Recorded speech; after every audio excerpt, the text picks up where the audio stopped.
Saudamos a todos com a paz do Senhor. Meus amados, hoje nesta sequência de lições no livro de Josué, estudo das lições no livro de Josué, hoje nós vamos estudar a lição de número 9, que tem como título Os Gibeonitas enganam Josué. O texto do dia nos diz assim: E portanto, vede prudentemente como andais, não como nécios, mas como sábios. Efésios 5:15.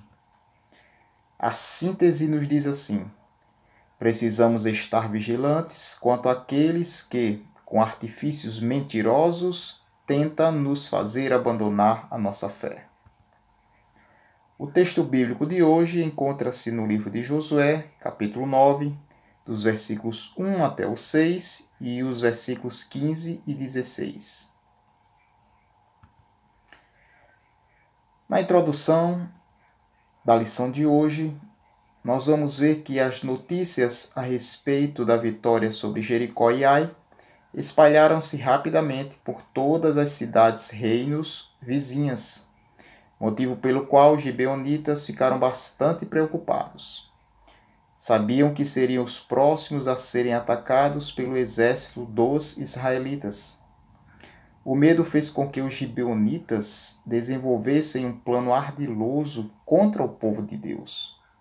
Eles se disfarçaram de embaixadores advindos de um país distante, de modo astuto convenceram Josué das vantagens de se fazer uma aliança com eles. Infelizmente, Josué não consultou ao Senhor antes de fazer uma aliança com os gibeonitas, e 3 dias depois descobriu que havia sido enganado, pois os supostos embaixadores eram, na verdade, integrantes de um povo inimigo e vizinho que estava em rota de colisão com o povo de Deus. Meus amados, hoje nós vamos estudar 3 tópicos. E o primeiro tópico tem como título: Os inimigos se unem contra Israel.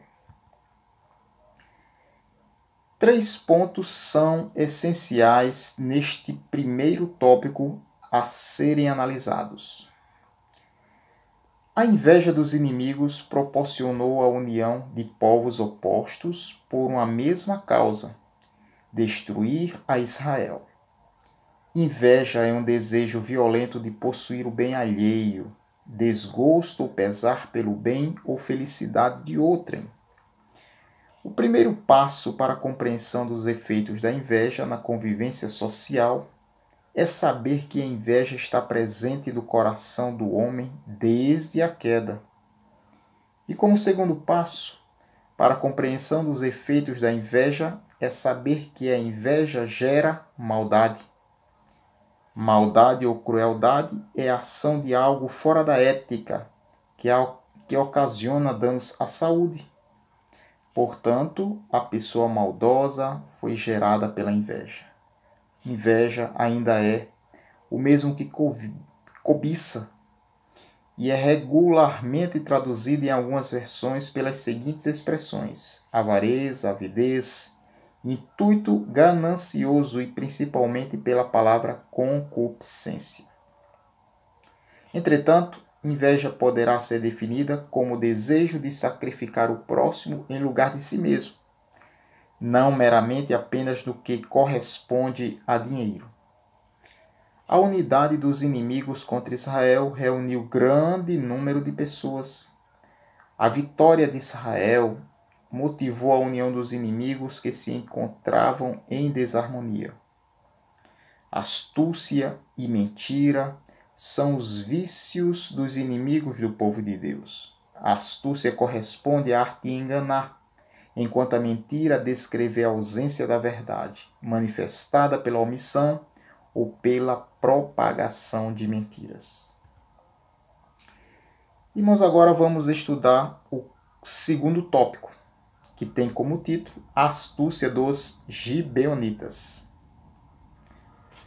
Sendo a astúcia a arte do engano, percebe-se que os gibeonitas enganaram perfeitamente Josué, mesmo sendo um general experiente. Os gibeonitas utilizaram do visual e da fala para enganar o líder Josué. No contexto moderno, a Igreja do Senhor Jesus deverá tomar cuidado específico com a aparência de quem diz ser sem ser, assim como cuidado específico de quem fala ter sem nada ter. A astúcia dos gibeonitas foi bem eficiente, que enganou a Josué ao ponto deste não pedir a direção divina para a concretização do acordo com os embaixadores. Assim sendo, é necessário cuidado específico da parte dos cristãos para não tomar decisões sem o consentimento divino. O terceiro tópico nos diz assim: uma história de juízo e misericórdia. A liderança cristã deverá manter a palavra até mesmo quando esta for enviada e trazer consigo consequências. Vejamos o que diz o registro do livro de Flávio Joséfo, na página 243. O livro é editado em 2015. Foi resolvido manter-se a palavra, pois fora dada com juramento, mas os gibeonitas seriam obrigados a servir em obras públicas, e assim esse povo evitou o perigo que os ameaçava. Nas palavras de Joséfo, percebe-se que os gibeonitas foram punidos ao serviço. Josué os deu como rachadores de lenha e tiradores de água para a congregação e para o altar. Está lá registrado em Josué, capítulo 9, versículo 27. Mas percebe-se que ao mesmo tempo os gibeonitas foram beneficiados, pois foram libertos do perigo que os ameaçavam, a destruição. Irmãos amados, para concluir, a história dos gibeonitas nos ensina importantes lições. Uma delas é que jamais devemos tomar qualquer atitude sem antes consultar ao Senhor. A segunda é que precisamos estar atentos às ciladas do inimigo, pois ele é ardiloso e suas mentiras podem nos impedir de herdar a terra prometida pelo Senhor, a Nova Jerusalém. Irmãos amados, diante do que nós estudamos neste dia, que Deus possa nos abençoar e continuar concedendo a sua graça, a sua sabedoria. Que nesta lição, essa lição número 9, possamos ter aprendido algo mais a respeito da palavra de Deus. Que Deus nos abençoe.